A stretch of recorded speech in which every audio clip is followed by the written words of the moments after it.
Margaret, I'm so glad I actually get to have you all to myself today because it's That's not. quite unusual because there's normally all a buzz of women around us, so that's so nice. Yeah, so thank you because I know how precious your time is.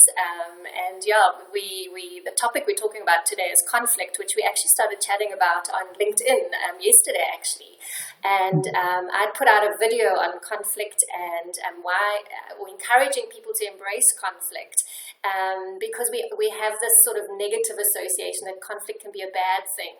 And I think we're conditioned from a very young age. And I said that conflict isn't always bad. There can also be healthy conflict. And then you very graciously responded and sent me a little video clip, a little personalized video clip to give me your views. And so I'd love to tap into that some more and discuss, especially being one on hand a business owner and dealing with obviously conflict in the workplace, and then obviously from a personal point of view in terms of dealing with conflict from a home environment in terms of relationships and family dynamics and that kind of thing. So yeah, I'd love to pick up on that with you.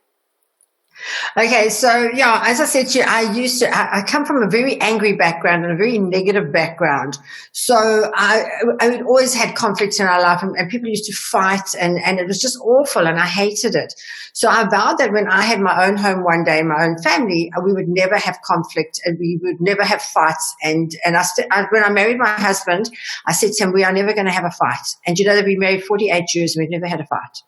So we just agreed about things, but we never had an actual fight. He would, and it's quite funny because I always say to people, if you and I have a fight, who do you think's going to win? Because I'm quite aggressive, and I go at them like this, and they say, no, you. So then they back off. And I said that to my husband. I said, if you and I have a fight, who do you think's going to win? And he said, I'm not even going to go that road. Just leave it, And we've never had a fight. So that's how it is. And even as when I employ new staff, I train all my new staff myself, and I say to them, this is it, and if I tell you to do something, you're going to need to do it, even if you don't want to do it, unless it's against your morals, but I'll never tell you to do anything that I won't do. So this is how we work here. And then at the end of it, and I say, you must never fight with me. I'll never fight with you, but you must never fight with me. And I always say to them at the end, if you and I have a fight, who do you think is going to win? So the last time I had this tiny little African man, and he was a wizened little African man. He was working in my warehouse. He'd just been employed. And I said that to him. He says, Madam, I think if I had to fight you, I think I might win. And that was the funny thing, because he was the first one who'd ever said that to me.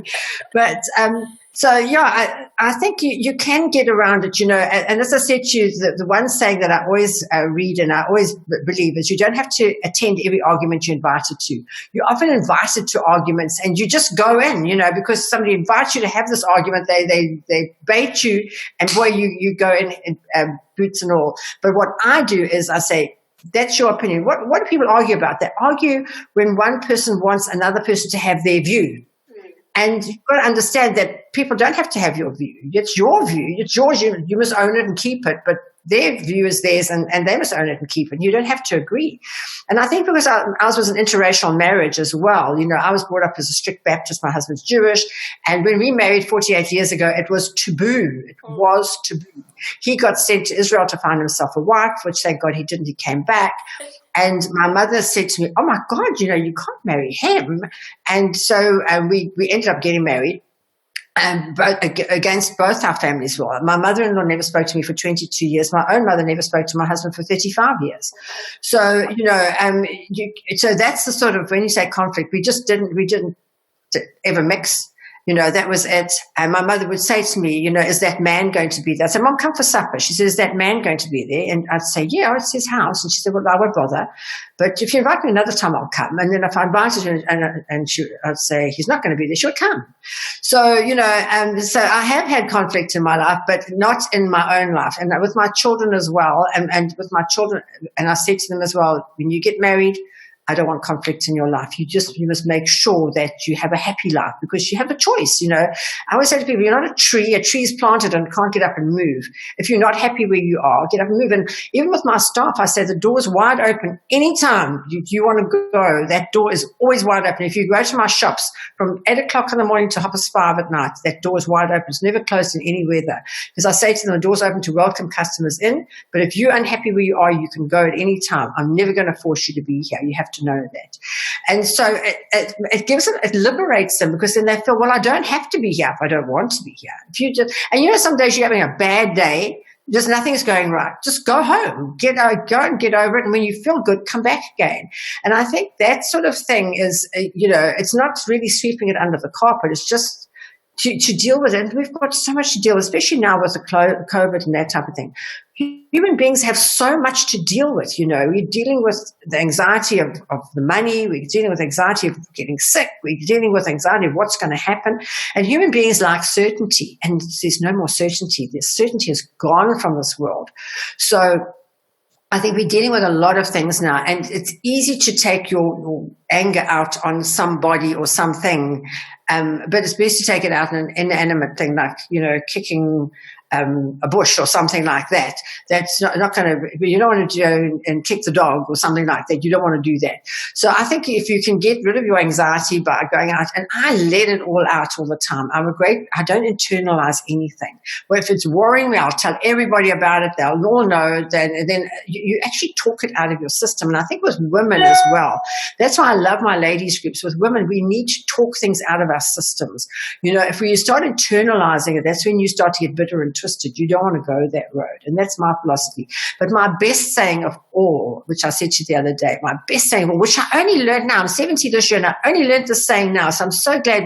I'm hoping we're going out to other people who are younger. And the saying is that apologizing doesn't mean that you're wrong.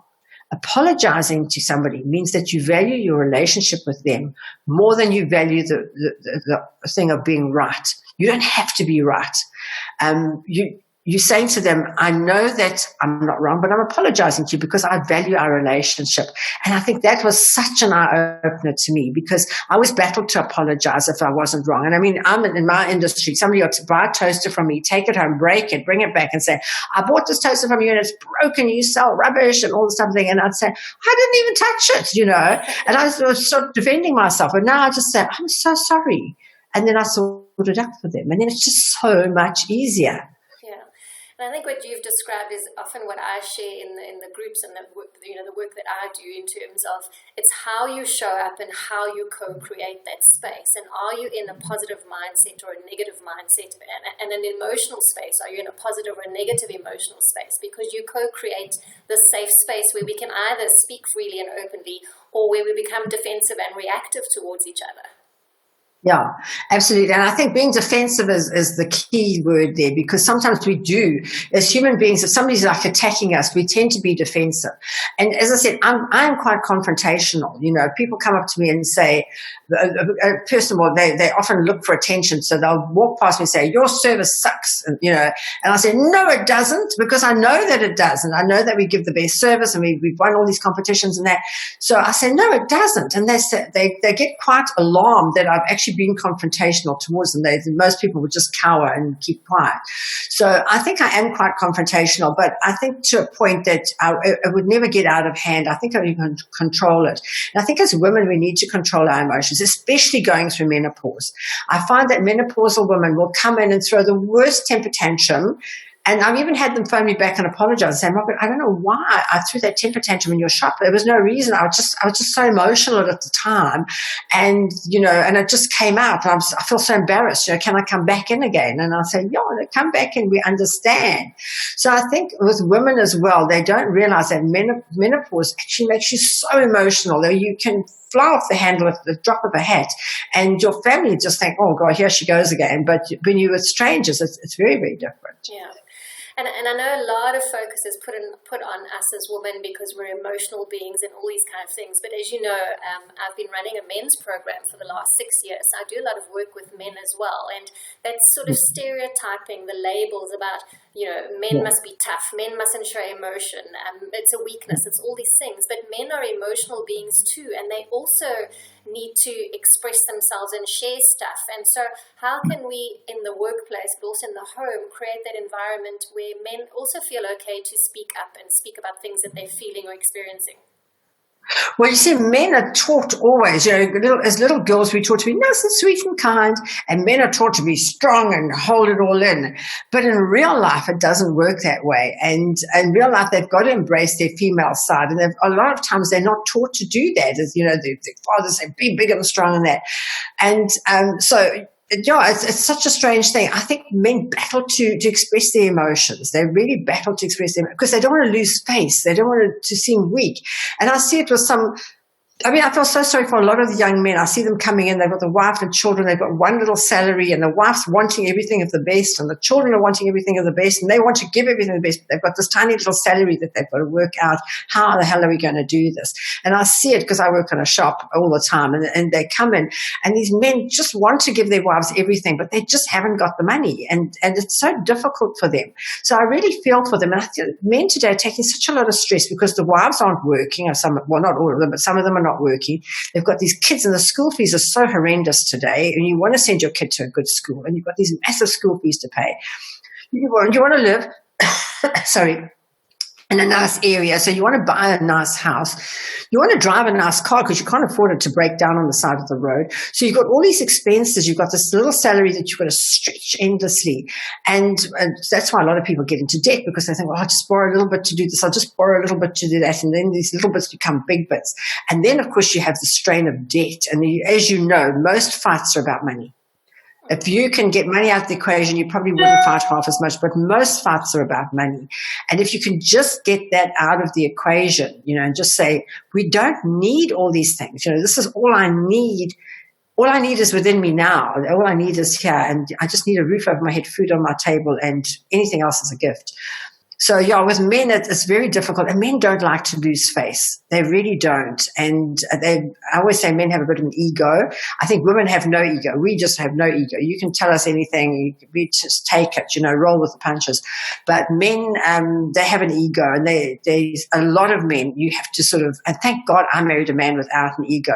But a lot of men have an ego. And it's always difficult to try and stroke their ego and without saying, sure, you're not pulling your weight and things like that. So I think if a man comes to a coach like you, I think it's going to be so good for him because he doesn't have to prove anything to you. He can just be himself. He doesn't have to be the big macho husband or the strong father or, something that the son who's looking after the family. He can just be himself with you. And I think that's on your side, that's going to be a real plus.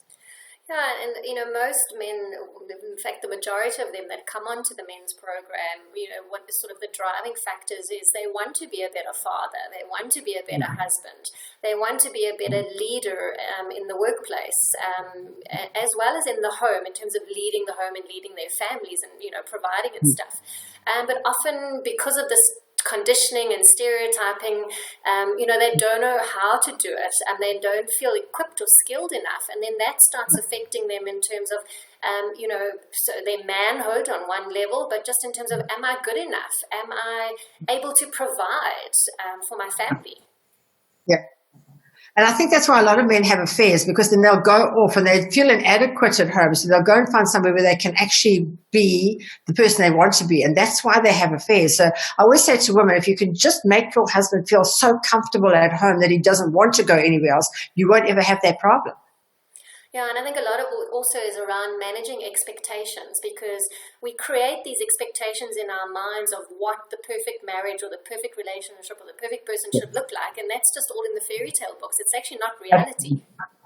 Yeah, it's not reality at all, and also there's a guy that I work with as well, and he's a supplier of ours, and he travels to Mauritius. Funny if we're talking about Mauritius, and he says he gets on the plane on a Sunday, and he's going to work in Mauritius that week, and he said these girls get on the plane and they've all got married on the Saturday and they're going on honeymoon on the Sunday, and he said they are magnificent. Their hair's done, their eyelashes are beautiful, their nails are fabulous, they look like $1 million. He said they go on honeymoon for a week.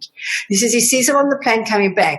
Their roots are grown out. Their nails are broken off. They look like wrecks. He said, honestly, Margaret, it put me off getting married because I just saw that. He said every week when I was going to Mauritius, I'd see this whole scenario breaking through. And he said, it really put me off, he said, because sometimes you can't keep that facade up. You have to be your authentic self all the time. Yeah.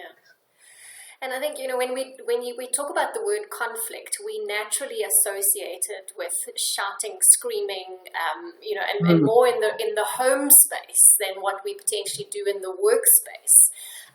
So what advice or tips would you give to someone, so let's say a leader or a manager who happens to be very sort of confrontational.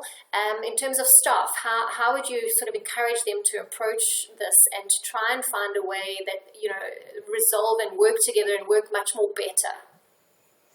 Yeah, it's always a tricky one because the staff, as you know, I have a big staff, and I'll say to them, they'll say, oh, to the new staff will say to me, oh, you know, people are scared of you. And I said, the only people who are scared of me are those who don't work. If they're working, they'll never be scared of me. And the hard workers are not, because they know they're doing the right thing.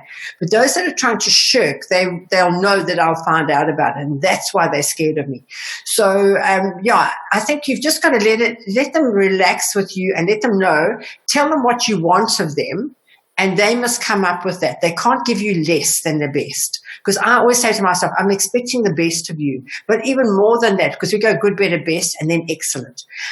We start with you good. You have to be good to work at Hirsch's. You get better as we train you, and then you become the best at what you do, because we have the best managers, the best sales staff. Everybody that works with us is the best in the industry in this country. But then we try and stretch you a little bit more to make you excellent, and that's what I'm aiming at. And we work with Quinsee, constant never-ending improvement. So we're constantly stretching ourselves and our staff to be the best that we can be, to be better than we've ever, to keep thinking out the box, so that and I think if you're really busy, you'll never have time to have conflict. You only have conflict when you haven't got much to do and you're necka here and necka there.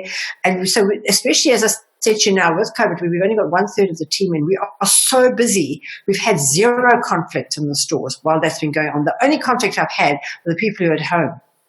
Yeah. And as you said earlier, now there's more conflict than ever before, in terms of particularly that inner conflict that I'm either taking home or into the workplace, in terms of worry and anxiety, that uncertainty, that instability. And then what am I doing or using to kind of as my outlet? And when we were under real lockdown, we couldn't do things like exercise and go for walks and get out there because we were confined in that space. And so that has exacerbated conflict in the home place. Yeah, no, there's, and I think, you know, at home it's quite easy to have a snide remark or something, but I think, and what I say to people, and I often speak to people getting married, and I say, you know what, with my husband, when I married him, I said to him, I'm going to look after you better than I'm going to look after myself. But in exchange, you must look after me better than you're going to look after yourself. So we each give 100%. And I think that makes a difference. I think a lot of people think if we each give 50%, that'll be okay. It isn't okay. You have to give 100%. Each one of you's got to give 100% of yourself to that relationship and make sure. I always say my husband's the most well looked after person in the whole world, which he is. And he'll tell you that I'm the most well looked after wife in the whole world, which I probably am as well. So I think that's the sort of thing that we're not used to. I'll just give a little bit, and I don't want to give too much, you know. But you've always got to give before you can receive. And I think that's a lot of things, a big thing that people don't understand. They say, well, what are you going to give me? What are you going to bring to this relationship? It doesn't work like that. You have to give a lot before you can start receiving. Yeah, and again, it's that expectation of, well, you have to give to me first before I'm going to give to you. You know, managing those expectations doesn't work like that. And also in the workplace as well. And I know you go to great lengths, because I've experienced it myself personally with your staff and your staff meetings and the vibe and the culture. And I think you've gone to great lengths to create that positive vibe and positive culture. But not every employee is as privileged or as your staff are in working for Hirsch's. I work with some people who are in very toxic environments, and it really is affecting them from a mental health point of view. What would be some of your tips be in those situations? Get the hell out of there. You don't have to be there. As I said to you before, you're not a tree. You don't have to stay where you are. You can move and you can choose, you know. And a saying that I actually heard yesterday that I'd never heard before, I thought it was so funny. If you hang around the barbershop enough, you'll get a haircut.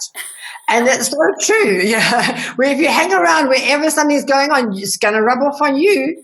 So, and if you've heard my story, you know that I started my career washing hair in a hairdressing salon.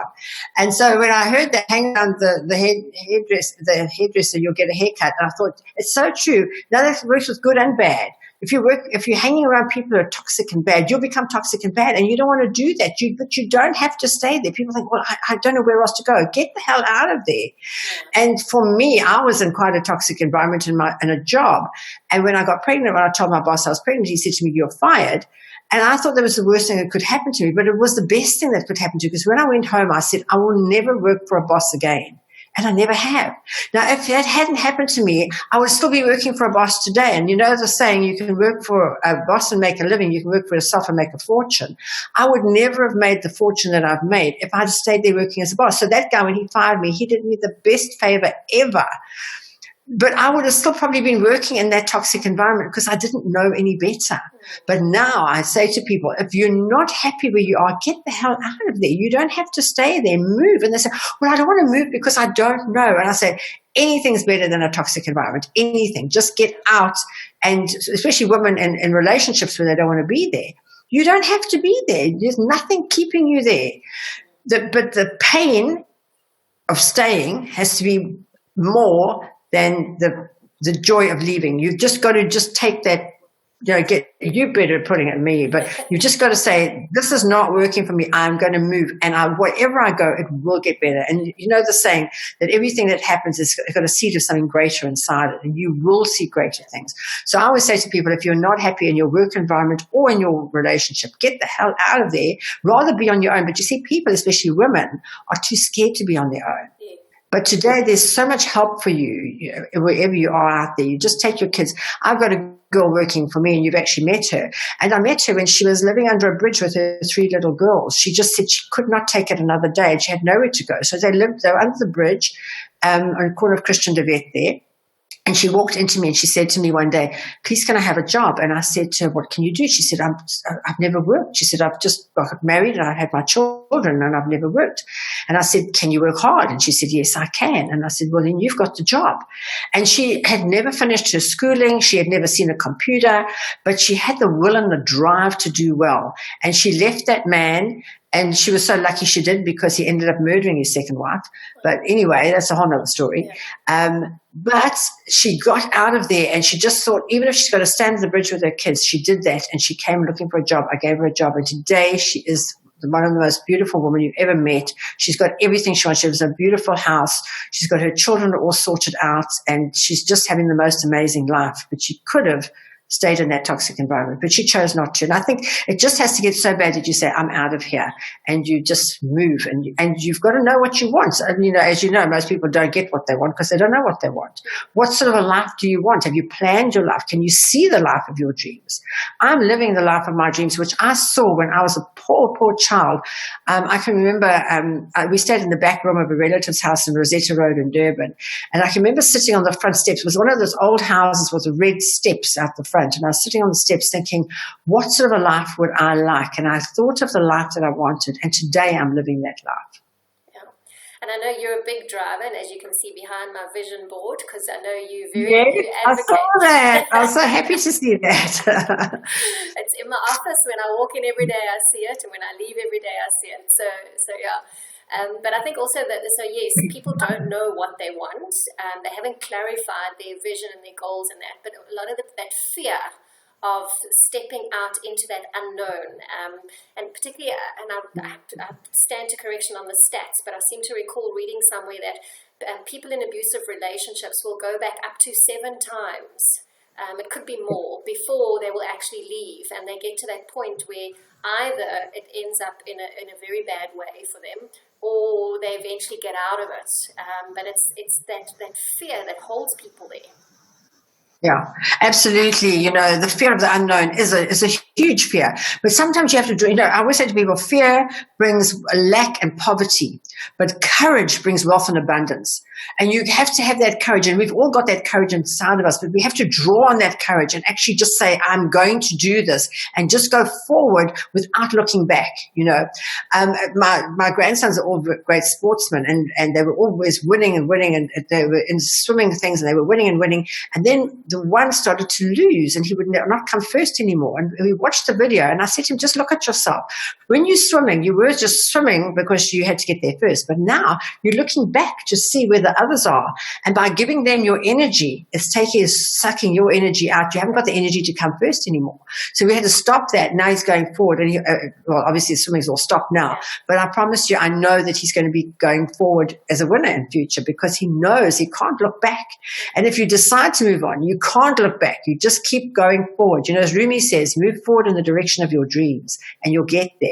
You can't be sort of saying, oh, woe is me. Well, it's not so bad. You know, maybe he won't be nasty to me again. I'll just hang in here for a bit. It's comfy here. I've got a nice house. And a lot of women will put up with a lot of stuff because they've got a nice house. They've got food on their table. And they don't have to work. But to me, I've got to work and I'm happy to work and, you know, I'll work for everything that I have and I've worked for everything that I do have. Yeah. And I think it's that being willing to take the chance, being willing to back yourself. And if you don't believe in you, no one else is going to. Yeah. You know. Now, I have a lot of people who say to me, oh, you know, I've been looking for a job and I can't find a job. And I say, well, why don't you start your own business? Why don't you employ yourself? And they say, oh, no, I don't employ myself, you know, because I stay off sick and I don't even work that hard and I get to work late and I want to leave early. And I say, yeah, well, no wonder nobody wants to employ you if you don't even want to employ yourself. So all the people that have lost their jobs, I said to them, don't go looking for another job. Employ yourself because everybody has a skill and something that they can do. And you just have to, you know, as you've heard me say before, God put the seed of greatness inside you and he gave you a gift. Your mission in life is to find your gift and your purpose in life is to give it away. And so you have to find your gift and whatever that gift is, if it's woodwork, if it's sewing, or if it's cooking, whatever it is, that is your gift. You hone that skill and you give it away and eventually the abundance just comes to you. That's how it works. Yeah. And talking about that whole being unemployed and that, I mean, a lot of people are dealing with that right now, and that's you're sitting with them in terms of inner conflict and inner turmoil and worry and anxiety and fear because they've happened to have lost their jobs or taken huge salary cuts with the current situation. How would you sort of help them in terms of what would you advise them on how to deal with that? Well, you know, you can't sit and say, woe is me, oh my goodness, you know, I don't know what's going to happen. You have to just get off your jack and move. And one of our wow ladies in Durban, she is a stylist. She makes ladies look very fancy and she does your clothes and makes you look nice and that type of thing. And of course, nobody wanted a stylist when COVID hit. So she thought, what can I do? But her training was in clothing. So she started making masks. Well, she didn't have a mask for herself. So she made one for herself and her husband and her kids. And then her friend said, could I have a mask? And long story short, she's now delivering masks all over. She's doing personalized masks. She's doing masks for companies, for hospitals, for schools. And her business has just taken off. And she is one that's really come out of this because she didn't sit down and say, oh, woe is me. This is COVID. You know, we're on level 1. I can't go out and do anything. She said, what can I do? And I think that's what you've got to say is, what can I do right now to improve my life with what I have? And there's always something. There is always something. I've had people cooking. I mean, I think you met Jenny Gort. She's the top Swarovski jeweler in the whole of South Africa.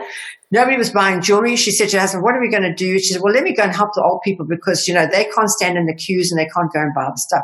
So by giving, she went and started helping old people. And today she's got a thriving business where she goes and collects food for people who can't get out, who don't want to go out, for elderly, for, you know, the disabled people.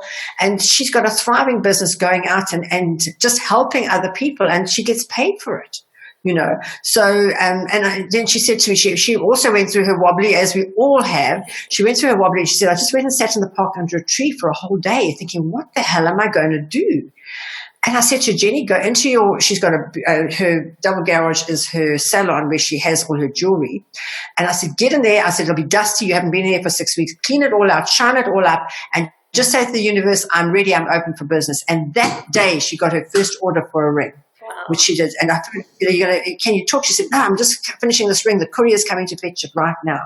So, you know, we have amazing stories of women who are doing incredibly well in this time because you can't dwell on what is worry. Worry is thinking what you don't want. Yes. What should you be doing? You be thinking what you do want, you know, which is your goal setting and that type of thing. And you're focusing on what you do want all the time. The universe will conspire to help you to get it.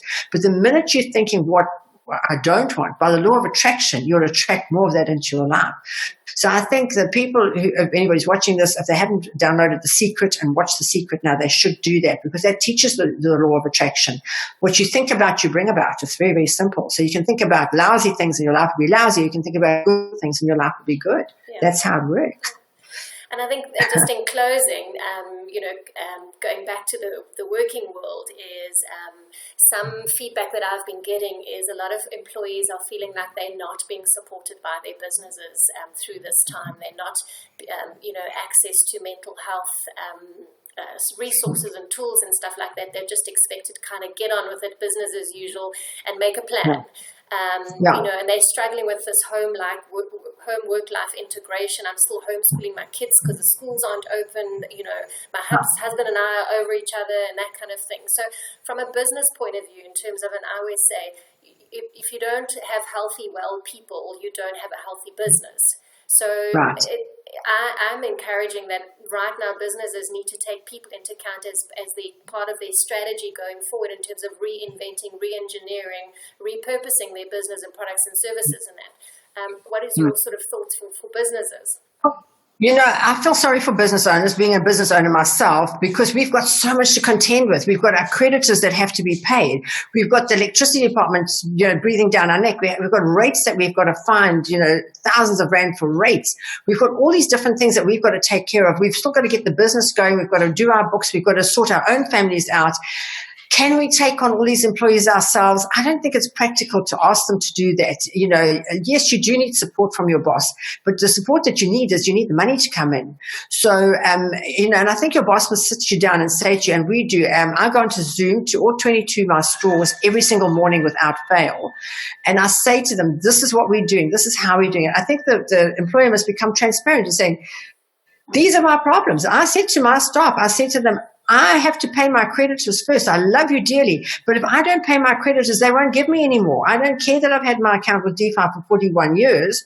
If I don't pay them, they're not going to give me any more fridges and stoves to sell. So that's my first priority. I've got to pay my creditors. As soon as I've paid them, I'm going to give you whatever money I've got left. And it was just, we were so fortunate because our UIF payment came through at the same time. So they got the UIF payment, and then we could top up to their normal salary with what we had left. And then I said, and then we went on to level 4, and we were only allowed to sell heaters and stoves and things. I said, come in, kids, we're going to sell heaters and stoves like we've never sold them before, because that's all we can sell. And then they understood it, and they understood that they had to work hard, and they understood that we all had these things to, but you know what, a busy mind, you don't have time for any nonsense. You don't have time to think, oh my God, what should I do? We were busy, and we started making money, and that's when we could actually open, and then it was back to normal again. So I think employers should help their staff. There's no doubt about it. But the best way you can help your staff is to give them the money. And if you can't give them the money, give them whatever support you can. But I don't know that you can ask employers to take on the employees who are having a bad, hard time and are feeling unwanted and unloved and that type of thing.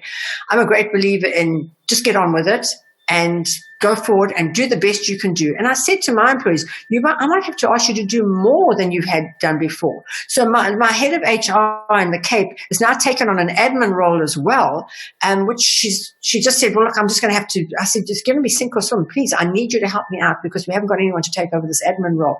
And when I phoned her today, I said, what are you doing? Are you doing the HR work? She said, no, I'm very involved in the admin. And she's like me, we're writing exams as well. She actually writes tomorrow.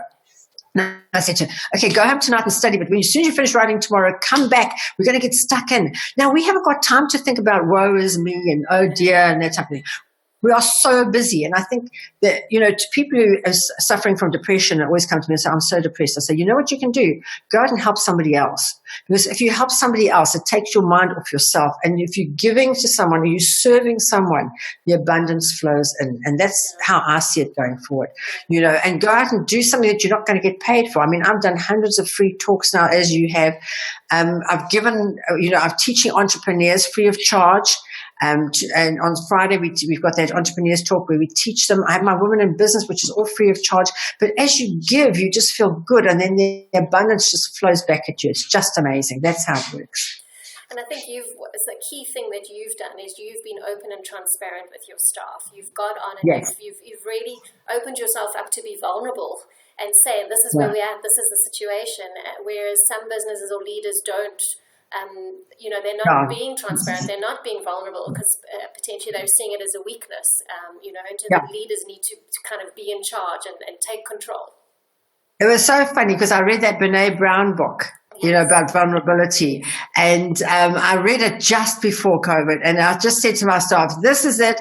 I'm in the dark as much as you are. We don't know where we're going. We don't know where we're going to land. But we were in communication with our staff every single day. And thank God for WhatsApp and online and everything. Every single day we were in contact with our staff, telling them what to do, telling them where we were, right through that lockdown where nothing was happening. We were all sitting at home. We were communicating with them, and then we started bringing them back slowly until we could build up to. And in fact, we're still not at full tank now. We've got one on, one off, and one in reserve. So we've only got 2/3 of our staff working 1/3 each day. Yeah. And that's where I say that when communication stops, war starts, because it leaves the space open to assumptions, presumptions, all of those kind of things, the stories we make up in our minds to fill in the gaps or make certainty where there's uncertainty. So communication is key in all relationships and to kind of counteract conflict. Yes, absolutely, 100%. Yeah. Margaret, it's been so awesome chatting to you. I feel re-energized because I've had you all to myself. Yes, well, thank you so much. And we'll put the link out, let everybody listen to it, and we'll welcome all the comments. If anybody's got comments about conflict, about working, about whatever, you can send to me or to Paula. I'll put the links below when I put it out on my pages. And we'd be interested to hear what people have to say. Thanks, Margaret. And you have a good evening, and look forward to catching up with you again soon. Thanks, Paula. Go well. Cheery, bye. Bye.